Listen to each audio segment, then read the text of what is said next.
After taking a full blow from Starjun, Toriko struggled to get up from the rubble.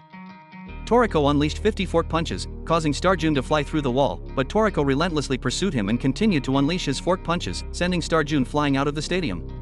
Toriko followed him, using a boomerang combined with a flying fork to attack Starjun head-on. Starjun fell, and Toriko delivered a powerful punch that sent him crashing into a nearby mountain. This relentless combo shattered Starjun's mask and armor. Meanwhile, Masan fought alone, laughing as he defeated numerous GT robots, his muscles bulging with each strike.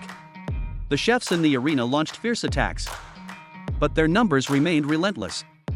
Toriko and Starjun, both handsome and powerful, summoned their appetites for battle, charging at each other.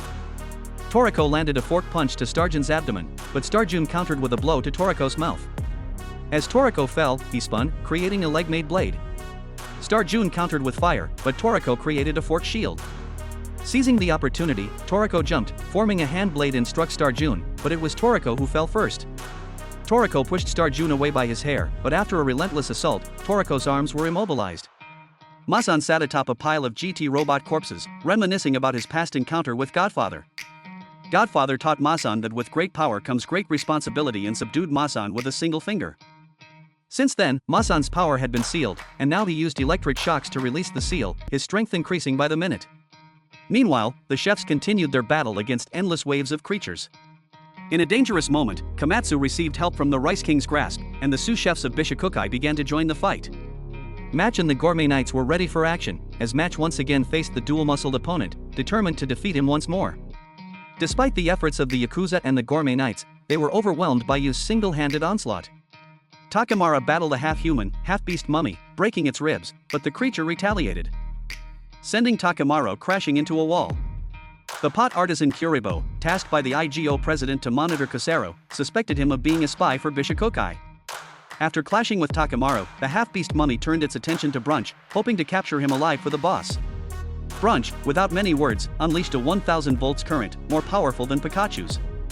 Toriko and Starjun on this side are still fiercely battling, with consecutive blows from both. After a while, Starjun begins to show signs of exhaustion but still doesn't forget to provoke Toriko. Yu on this side calls upon the mighty beasts to end this meaningless battle as quickly as possible. Starjun suggests that instead of warming up, Toriko should use his full strength now, as their current combat appears weak. Hearing Starjun's challenge, Toriko immediately unleashes his flying forks, followed by thousands more converging to create two large forks charging at Starjun. However, he evades them all and appears behind Toriko, and both immediately exchange powerful blows to the chest. Toriko continues to emit the aura of his gourmet demon, hoping to deliver a decisive blow to Starjun. At the arena where Brunch fights against the half-human, half-beast Elg repeatedly tries to persuade Brunch to join the Bishokukai, but Brunch is not easily swayed. Brunch continuously unleashes bolts of 100,000 volt electricity at Elg, yet after countless strikes, Elg remains steadfast. The local residents scatter in panic. Uemi loses sight of Chairman Moi, suddenly spotting him and chasing after him. Other billionaires and IGO traders are discussing the ongoing conflict between IGO and Bishokukai. The Rice King throws salt into the eyes of the beasts here, thinking he has won. He lets his guard down and is stealthily attacked by a Nitro creature. Not only this Nitro but others appear as well. The blue-skinned monster is Zarajira, the chief of food management, alongside Gerd, Bishokukai's talent scout. Yuda comes to aid the Rice King, urging Komatsu to flee. Toriko and Starjun on this side fight tirelessly, with neither gaining the upper hand. Toriko's attacks are easily countered by Starjun, except for his boomerang, which drains Toriko's strength. Yuda engages in combat with the Gourmet Nitro World monster. As soon as he charges, it strikes him with one hand, knocking away his sword and forcefully pressing him to the ground. Then, it lunges to attack the chef Damala. Livebearer rushes in to assist, swinging his blade repeatedly at the Nitro monster. Despite the barrage of attacks, the damage inflicted seems negligible, and the Nitro retaliates, causing Livebearer to collapse. The two Saisia swiftly rush in, using their rescue Firefly lights, and proceed to aid Livebearer. Everyone wonders why such terrifying creatures like the Nitro are obedient to the Bishokukai. Cairo steps forward to provide a simple explanation. It's because the leader of the Bishokukai is essentially a tyrannical demon who not only tames Nitro but also commands other powerful beasts through the honor of gourmet food. Cairo removes his mask and prepares to fight the Nitro creatures. Meanwhile, Coco's toxins are absorbed by Grinpatch, rendering his attacks ineffective. Unyielding, Coco continues his assault, but Grinpatch absorbs his toxins and retaliates with a potent poison storm. Coco removes his headband, shooting continuous toxins at Grinpatch, who swallows them all. Coco then leaps, attempting to cut Grinpatch's suction tube, his vulnerability. However, the tube is reinforced with gourmet world oak resin, harder than diamonds. Unfazed, Coco presses on, relentlessly attacking him. Toriko and Starjun continue their relentless battle. Toriko weakens while Starjun remains robust, blasting blue flames at Toriko. As Komatsu flees, he prays for culinary divine intervention and is fortunately protected by Zebra's sound armor. Yun, the penguin, comes to Komatsu's rescue after he's knocked down by a monster. Coco persists in battling Grinpatch, whose suction tube undergoes unexpected transformations. After a series of attacks, Grinpatch swallows Coco whole, laughing triumphantly. Though Toriko falls, he rises defiantly, declaring that I am now stronger than ever before and that change is inevitable. Luckily, Coco on this side is still alive. Earlier, Coco created a fake body out of poison to deceive Grinpatch, a result of training with his comrades. Toriko, while fighting, recounts stories from the past about the strength he and his teammates have built, which is the power of friendship. Not only that, but his current strength is also thanks to the dishes Komatsu has cooked. After some talk, he flies in to deliver a powerful blow to Starjun's abdomen. On this side, Coco also reveals his robust muscles, surrounded by poison. Once again, Coco attacks Grinpatch with poison cannons, which Grinpatch absorbs into his stomach, causing it to swell like an elephant's belly. Grinpatch retaliates by shooting poisonous darts at Coco. Komatsu sees Coco fall and wants to rush to help, but with Coco's body full of toxins, no one can approach. Grinpatch inhales deeply, creating a poisonous vortex attacking the arena below. The destructive force creates a giant hole, and fortunately, Yun rescues Komatsu from it. Komatsu can only watch helplessly as his comrades slowly fall. However, Coco is still strong enough to prevent Grinpatch from touching his friends. Coco believes that the Bishokukai is here to capture the chefs because chefs in this gourmet era are more precious than social idols. The battles are also about fighting for the chefs. They are irreplaceable in this era. Coco is determined to risk his life to protect Komatsu because the dishes Komatsu and other chefs have created bring warmth, satisfaction, and hope to people around the world, especially to crying children, wherever they may be. Therefore, Coco must fight to protect everyone. It is the duty of a gourmet hunter. Coco's words illuminate the darkness of this gloomy atmosphere. Grinpatch then uses a poison tornado. And Coco counterattacks with a poisonous spear. Grinpatch advances toward Komatsu, but Coco appears from behind, embracing and squeezing him tightly before both plunge into the deep pit together. On the other side, Starjun becomes more serious as he feels Toriko getting stronger day by day. Sunny closes his eyes to focus his spirit on battling the repulsive monsters before him. Tommy continuously regurgitates insects from his mouth, causing discomfort to everyone, including Sunny. Tommy relentlessly attacks with a swarm of disgusting insects, and Sunny fights back using his frying pan, dazzling light sweeping away the monsters. Toriko and Starjun release their gourmet demons and glare at each other. Then launch into direct attacks. Komatsu, trying to escape, is surrounded by the insect swarm. Tommy finds Sunny fascinating and releases adhesive level 90 bugs, but Sunny, now stronger and more formidable, creates a protective shield with his hair, followed by a thorn rain attack, defeating all the ugly bugs. Not stopping there, Tommy releases large insects in hopes of cutting off all of Sunny's hair. The bugs fly in to cut Sunny's hair, knowing it hurts as much as pulling a tooth. When Sunny was young, he accidentally broke the chairman's precious vase, but instead of scolding him, the chairman bandaged his wound. He also said that everything will eventually break, and when that happens, a new light will shine on this era. Now witnessing the scene of the monsters rampant and the screams of everyone, Sunny's heartache is worse than ever. He is transformed into strength, his hair has turned into a golden color, now Sunny looks no different from the Super Saiyan form level 3 like Goku. The bugs, even if they wanted to, couldn't cut Sunny's hair. More importantly, each strand of hair grows from hunger, it grows to the point where it can spread throughout the universe, so Tommy's bugs are nothing compared to Sunny's power. A bug has been pierced by hair, while the others are quickly crushed, but this also makes Sunny's mind increasingly irrational. Tommy sees Sunny is really strong, so he decides to take action himself.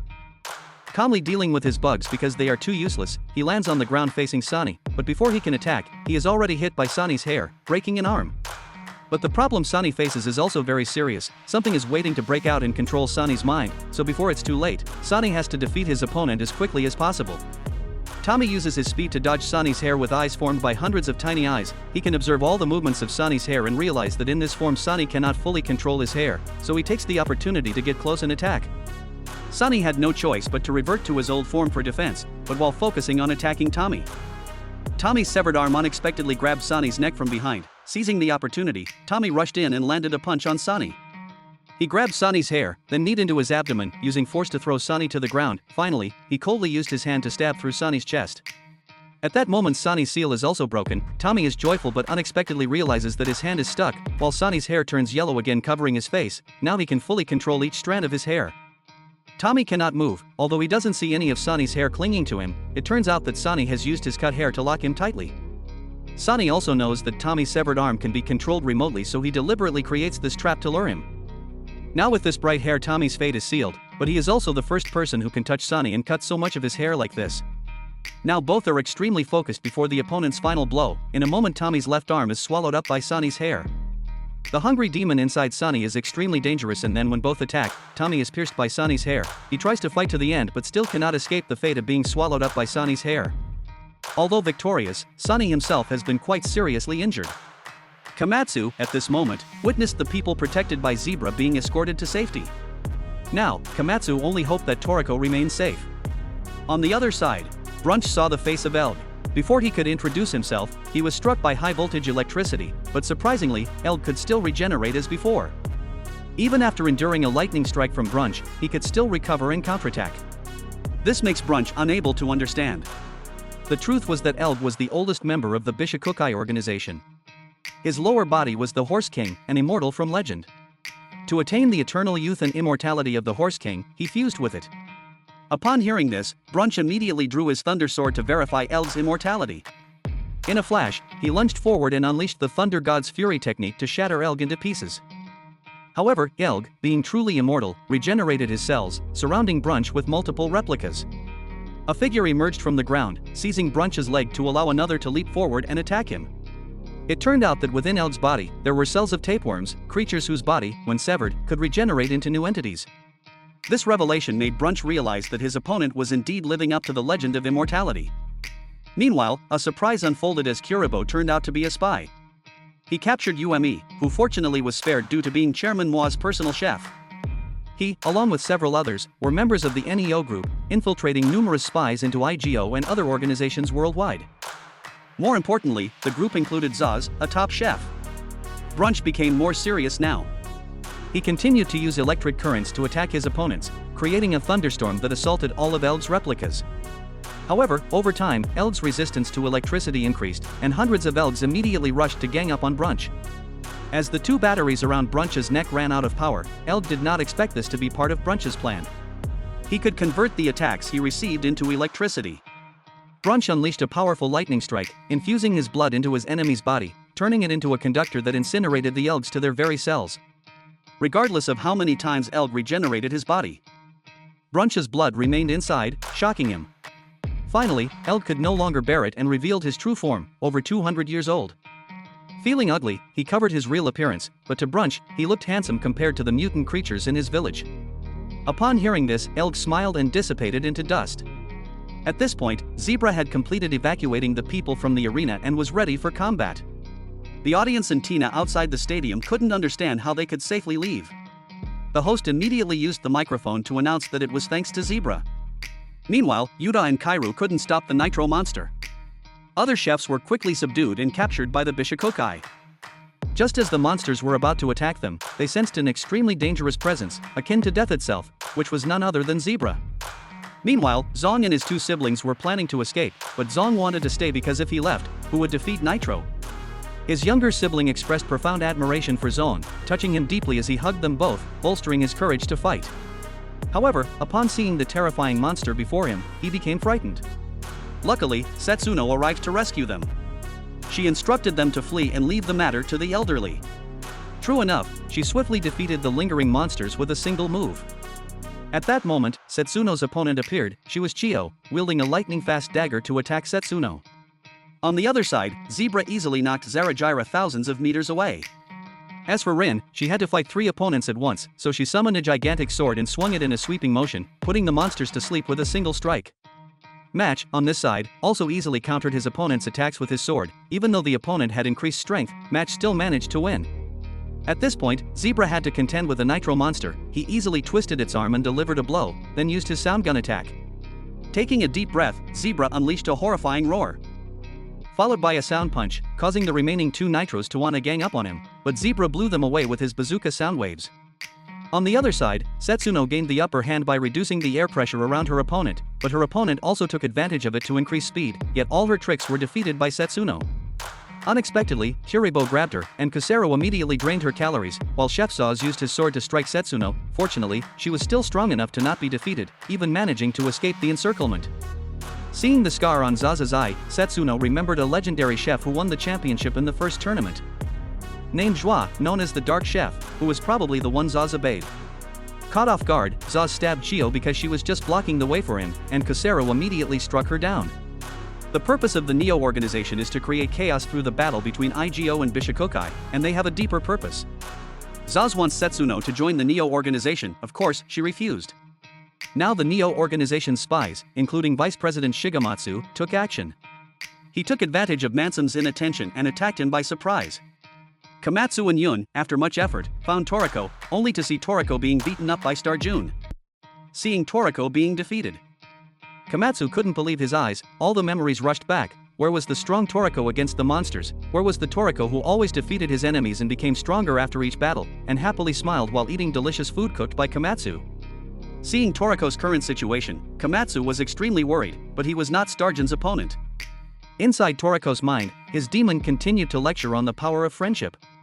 When Starjun approached, Komatsu loudly called out to Toriko to wake up quickly. Toriko immediately got up and punched Starjun. Toriko said he only slept for a while and still couldn't get it. He would finish off Starjun first and then sleep. Starjun stood up proudly, asking Toriko how he wanted to die. Toriko said I could fight however I wanted, so they sized each other up. Starjun was surprised to see himself being hit, so he defended against Toriko's attack, while Komatsu and Yun quickly stepped aside. Starjun sensed Toriko's increased strength and was curious to see his limits, but Toriko said he had no limits, and now was the time to show him the best results of his training, the ultimate routine technique. On the other side, Zebra and the others are continuously gaining the advantage, while Mansam doesn't understand why Shigematsu betrayed. However, thanks to his ability to recall memories, he decides to stand up because he will not be defeated by anyone other than Chairman Ichiryu. Returning to the study session with Imaru, Toriko hasn't grasped anything yet but senses his danger. Toriko asks about the image of himself being shattered in his mind earlier. Imaru explains that it's the ultimate routine, a skill that can turn imagination into reality to execute attacks flawlessly. By creating illusions on the opponent, or rather turning all imaginations about one's strength into reality to make those imaginations real, users need to expend a lot of energy as well as absolute belief in their own strength. Only then can they win against any opponent. It sounds extremely fanciful, but at this moment, Starjun feels like he's become food on Toriko's plate. He then gets punched so hard that it shatters like a mountain. Reflecting on what just happened, Starjun understands why Toriko is so strong, but he still refuses to concede to Toriko, not willing to let this battle slip away from his grasp. They both look at each other for a moment before launching their attacks. Toriko's flying knife technique is not to be underestimated. Although Starjun manages to block it, facing a series of Toriko's attacks, he is forced to resort to his most powerful weapon, a flaming sword that destroys everything it touches. Seeing his opponent wielding the flaming sword and its danger akin to the Lay's sword from sci-fi movies, Toriko remains confident. Toriko uses the ultimate routine to imagine himself winning, but instead finds himself being split in two. Immediately, a slashing blow tears through the ground toward him. It seems that Starjun has also learned the ultimate routine from their encounter. Feeling overwhelmed, Toriko combines fork and knife to attack Starjun. Starjun then creates a wall of fire to protect himself, and Toriko takes the opportunity to land 50 fork punches followed by 60 spike punches on Starjun. Both exhausted, they continue to clash with each other. Meanwhile, the manager Jojo reveals himself as a Neo spy and blows up the Bishokukai base. Starjun, unaware of this, continues to fight Toriko. They exchange blow for blow. Even in the blazing flames of Starjun, Toriko remains undaunted. His cells constantly regenerate despite severe burns. But this also causes Toriko to consume a lot of calories. Regardless of everything, he still charges into battle with Starjun to the end. Komatsu cheers from the sidelines, while Toriko manages to knock away Starjun's sword and continues to land powerful punches on Starjun. Starjun doesn't yield and retaliates, exchanging techniques with Toriko to the end. Both fight until they collapse to the ground, but Starjun is the one who stands up first. Toriko also stands up, but as they prepare to unleash their punches, they hesitate because they sense the presence of someone else, who has now approached the stadium. Everyone there feels the presence of this mysterious figure, who rides a level 295 Dark Chef Snake. Approaching the arena. The tycoons and the 3 members of the G7 organization also sense his presence. The mysterious figure lands in the arena, accompanied by the young man Teppei. Zebra, with his super-sensitive ears, hears everything and plans to attack but is intercepted and controlled by Tepe's vines. It seems that Tepe is being influenced by the cloak-wearing man. The two Nitros flew in to attack him because they sensed he was the most dangerous one. The cloaked figure pulled out a strange knife and successfully subdued the two Nitros. Setsuno seems to recognize the knife and its wielder, as the knife is the legendary Cinderella belonging to a person named Frozy, the chef goddess. The cloaked figure, none other than the first champion of the tournament called Joie, unleashed a powerful slash with the knife. Setsuno had to muster all her strength to block it, but the force of the slash split the entire arena. Seeing Setsuno forced to wield her own knife and battle shocked Yuta beyond belief. Despite blocking the attack, she was injured. Sensing a powerful enemy, Toriko and Starjun temporarily stopped fighting and decided to head to the arena. Feeling Setsuno's weakness, Joie plunged the knife into the ground, reviving the three Nitros Zebra had defeated and ordered them to eliminate Setsuno. Setsuno prepared to fight but was restrained by Tepe's vines. At that moment, one of the Nitros was flung away, and the one who appeared was none other than Knocking Master Jiro. At this moment, Starjun, Toriko, and Komatsu rode their beasts back to the stadium. Starjun seemed worried, which left Toriko confused about what was happening. On the other side, the Nitro had been struck by Jiro's fatal acupoint, rendering it immobile. Jiro, realizing that Tepe was aiding the enemy, angrily shouted, "This idiot still hasn't woken up." The loud roar was so shocking that even Brunch was astonished. Jiro, one of the three strongest individuals and a terror to creatures in the gourmet world of old, was known as the Beast King. In the gourmet world, Ichiryu and Midora faced each other, while outside, the strongest of Igyo faced the strongest of Bishokukai. The starving beasts on the gourmet world's lost islands were eager to make Ichiryu their prey, having endured hunger since yesterday. They wanted to feast, so Ichiryu activated the Conqueror's Haki, illuminating the surroundings, then his hand transformed into giant chopsticks, picking up the strongest beasts one by one. Midora, seeing this, also activated his Conqueror's Haki. Feeling that killing someone like Jiro would be a waste, Joie invited him to join Neo. Jiro, annoyed, slammed his hand into the ground, paralyzing everyone around, effectively immobilizing the entire island. In other words, he had acupunctured the entire planet, but Joie could still move. At this point, outside the arena, the geological formations rose due to the Earth ceasing its rotation. Joie marveled at Jiro, calling him a monster. Jiro immediately transformed behind him, shattering his cloak to reveal his true face. However, when this face appeared, everyone was utterly astonished because it wasn't Joie's face but the face of Chef Goddess Frozy. Seeing the geological formations rising, the individual immediately flew up and used the Cinderella sword to cut them down. Despite the striking resemblance to Chef Goddess, Setsuno and Jiro remained skeptical that this person was Frozy. Therefore, they decided to collaborate to find evidence. However, with the sharp blade in hand, he could easily dismantle the techniques of both Setsuno and Jiro. Despite witnessing the opponent's power, they still doubted that it was Frozy because she had indeed passed away many years ago before their eyes. The one bearing the face of Chef Goddess launched an attack. Setsuno, injured, couldn't dodge, and Jiro hurried to her aid, suffering severe injuries himself. They both decided to embrace each other in the face of imminent death, but Toriko appeared just in time to rescue them. Komatsu also arrived, but the situation was not pleasant. Starjun jumped down from his dragon, realizing who was in front of him and the revelation about Jojo being a spy for Neo. Surprisingly, the mysterious figure aimed at Komatsu. And Tepe appeared. Knowing he was being manipulated, Toriko found it challenging to handle. Komatsu tried to awaken Tepe but failed. Toriko and Starjun decided to intervene but were stopped by Tepe. Both were then freed by Setsuno, who, along with Jiro, decided to awaken Tepe. Joie now had to face Toriko and Starjun's killing intent, but he easily dominated them, showing his superiority and concern only for Komatsu. Toriko immediately unleashed his nail punch while Starjun used his flame lance, but both were knocked away within a second, and even his strike left a wound on both their chests. Meanwhile, in the world of Gourmet, the situation of the two strongest men was more tense than ever. Midora extended a long tongue that resembled the legendary Orochimaru, devouring several beasts and even Ichiryu's chopsticks. After that, Midora extended his massive, elongated tongue through the ground where Ichiryu was standing. But Ichiryu managed to leap up and evade it. Ichiryu then recalled the memories of the past.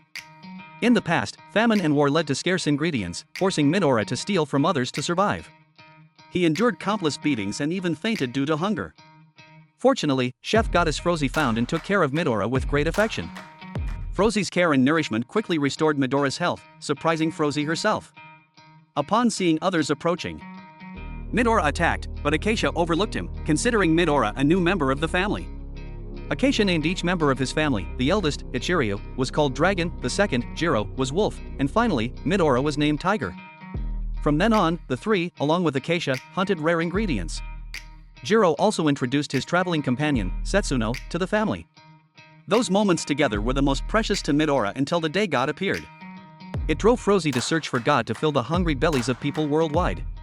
This caused intense opposition within the family, but with her determination, Frozy couldn't be stopped, and upon her return, she fell seriously ill. Midora resolved to find the water of life to save Frozy, but it was guarded by the water dragon. After fighting the water dragon, Midora weakened significantly. Not wanting Midora to die for her, Frozy used her remaining strength to cook God for Midora to heal his wounds, sacrificing her life in the process. Midora mourned for 6 days and nights, and Frozy was buried on a high mountain peak amidst the grief of everyone. Acacia promised himself and others to change the world for the better. The war ended shortly after, and people worldwide enjoyed plentiful meals, but Midora lived on in memories because God had taken Frozy's life. Because God caused Frozy's death, Midora decided that he alone would consume God and all other ingredients in the world. Ichiryu threw a pair of giant chopsticks at Midora, but Midora quickly devoured them, causing Ichiryu to lose one arm. The loss of his arm caused considerable pain to Ichiryu. Meanwhile, both Toriko and Starjun were subdued by Joie. Toriko tried to block Joie's advance towards Komatsu, but it was in vain. Joie questioned Komatsu about the book he had found in the Gourmet Pyramid, believing that whoever found it must have exceptional culinary luck, and Joie wanted to exploit Komatsu to obtain God. At that moment, Zebra unleashed his roar to attack Joie, having escaped from the troublesome roots, joined by Sunny and Coco. Seeing his friends gathered, Toriko urged Komatsu to flee since their mission was to protect him. Starjun felt saddened upon learning that his teammates had been defeated.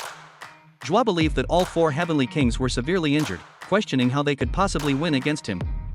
Joie reminisced about their first encounter in the kingdom of Jadar, where Coco realized the true identity of their opponent. Joie was indeed the personal chef of the Jadar kingdom's ruler, the Dark Chef.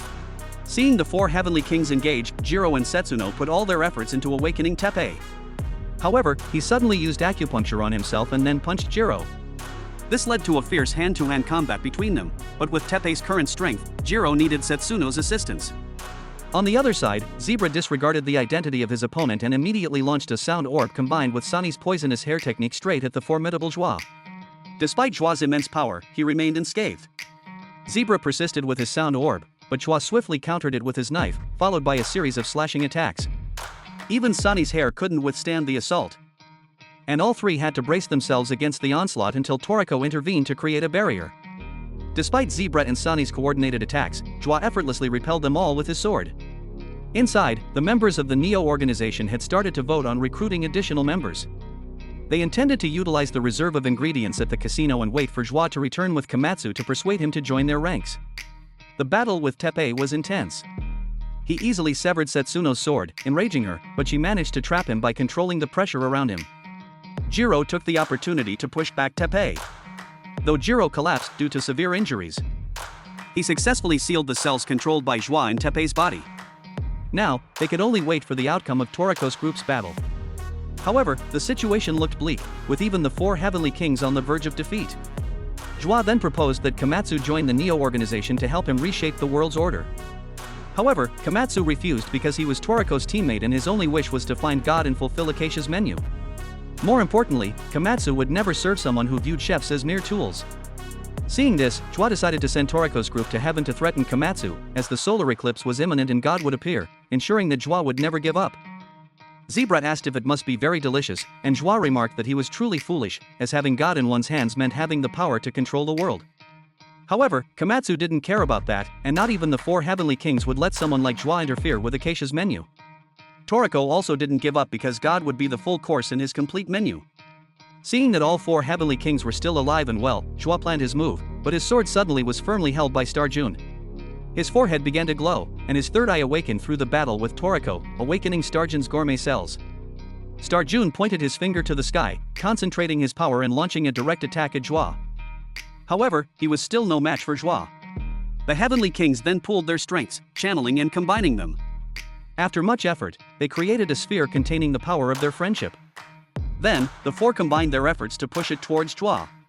Joie found this amusing and split the sphere in 2 with his sword, causing an explosion that blew them all away. On the Sky Island, Ichiryu had only one arm left and endured countless life-threatening blows from Midora. However, he understood that Midora had chosen the wrong path that Acacia and Frozy had set, so he had to help him at all costs. Ichiryu regained his arm and unleashed the King's Chopsticks technique, but Midora remained unfazed by the blow, effortlessly defeating Ichiryu with a single strike. He then summoned his Gourmet Devil and intended to devour Ichiryu. Back on the battlefield, the four Heavenly Kings were heavily injured, and Joie was determined to capture Komatsu by any means necessary, even if it meant using force. In his subconscious, Toriko reached out to his demon to borrow its strength. Toriko unexpectedly extended his demon arm, piercing through Joie's body. During the battle with Star June, Toriko's gourmet cells also awakened. A demon would appear and instinctively consume everything. Joie constantly provoked Toriko's cells to transform so he could witness Toriko devouring his teammates, laughing at their shared desire for God. Joie follows the philosophy of enjoying delicious food alone and denying it to others if it's not to his liking. Under his influence, the demon within Toriko fully emerges. Meanwhile, before finishing off Ichiryu, Midora is suddenly reminded by Ichiryu of their childhood memories. Ichiryu talks about the desire to share one last meal with everyone, which brings tears to Midora's eyes. Nevertheless, he still decides to unleash his punch. His roar emitted a bright light that spread across the island. Terry on the hilltop noticed something and, with the Emperor Crow and Snake Queen, ran towards Toriko. The demon within Toriko emerged before everyone's helplessness, destroying everything in sight. Komatsu, suppressing his fear, ran to Toriko, shouting about their friendship, memories, and shared desire, but was devoured by the demon. In the depths of his consciousness, Toriko saw the demon and himself, determined to fulfill their dream of completing their full menu. The demon emitted a brilliant light. Soon after, a Toriko figure emerged, surrounded by a dazzling light. He had fully mastered his instincts, easily shattering Joie's sword and defeating him.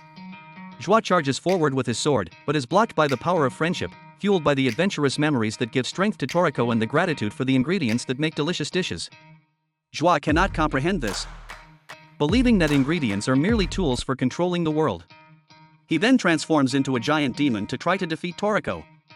Appearing as a complete demon, Joie wields his sword to attack, but all his strikes are dodged by Toriko. Despite being pushed back, Toriko easily counters, punching away Joie's sword. They engage in a fierce hand-to-hand combat, where Toriko's attacks carry images of the ingredients he has consumed. Toriko overwhelms Joie effortlessly because he lacks appreciation for ingredients. Joie decides to unleash his strongest technique, drawing a circle and executing a life-ending strike. Toriko prays, surrounded by images of ingredients that quickly merge into his arm. He delivers an immensely powerful punch, pushing back Joie's attack and sending him flying into the sky. Thus, Joie is defeated along with his Cinderella sword, prompting other Neo members to flee immediately. Komatsu happily runs towards Toriko. Star June suddenly notices shooting stars in the sky, falling one after another. On Sky Island, Ichiryu is still alive because Midora showed mercy.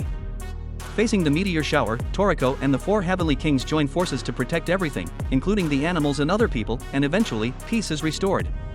Star June decides to return to Midora.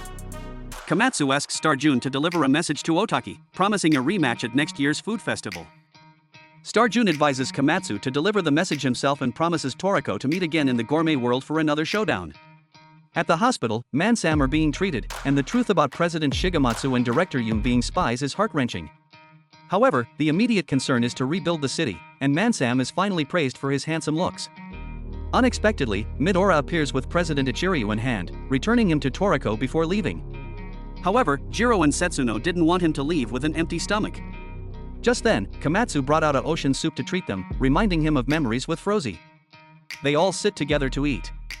Midora sheds tears for the happiness of his small family in the past. And President Ichiryu is delighted to eat with his family again. Midora stands up to leave, thanking Komatsu for the delicious meal before returning to the gourmet world. Ichiryu can only watch Midora leave, hoping to meet again. Later, Tina's news reports progress in the city's reconstruction, with free food distribution to the citizens, and many difficulties are being effectively addressed. Toriko and Komatsu stroll together. Toriko knows that Joie is still alive, and the mystery of him possessing the face and skills of Chef Goddess remains. However, Toriko is determined not to let anyone get their hands on the legendary god ingredient. Coco, Sunny, and Zebra are also on their way to the gourmet world. Toriko, of course, cannot stay still. He holds Komatsu's hand, dragging him along despite Komatsu's apparent reluctance. Toriko and Komatsu embark on a new journey, facing strange creatures as part of their daily routine. Now, they explore unknown delicacies together on their journey.